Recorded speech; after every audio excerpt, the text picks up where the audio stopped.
Você tem duas opções: viver o chamado ou viver confortavelmente. As duas coisas não caminham juntas.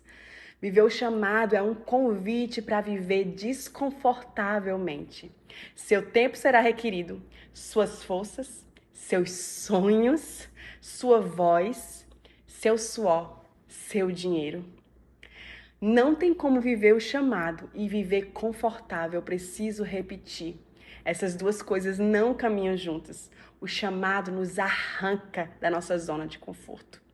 O chamado nos conduz às estações que jamais havíamos sonhado em viver. O chamado nos estica a fé, nos leva a viver em níveis avançados de crer no que não se vê. O chamado nos faz amar aquilo que não havíamos sonhado. O chamado nos faz gastar tempo com tudo e todos, e muitas vezes com nada daquilo que queríamos. O chamado nos faz renunciar àquilo que idealizamos por nossas vidas.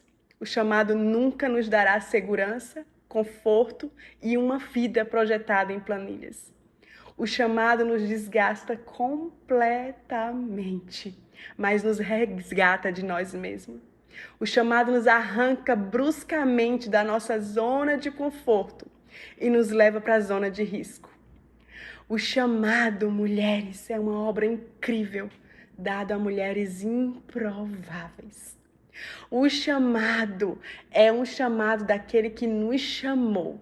Aquele que foi chamado tem seus planos completamente frustrados para viver os planos do chamador. Aquele que foi chamado jamais viverá o que idealizou, pois se submete ao que o chamador projetou. O chamado é incrível, mas completamente desconfortável, não posso mentir para você. Incrivelmente desconfortável, mas altamente essencial. O chamado não pode ser renunciado. Há um chamado e há um despertamento para hoje, mulheres. O chamado não pode ser renunciado, pois se assim for, perdeu-se o propósito da vida. O chamado é esmagador, mas é completamente vivificador. Como é? Viva o seu chamado e torne-se viva, ainda que morra para si, mas que Cristo viva em você. Não perca o seu chamado. Volte para o seu chamado.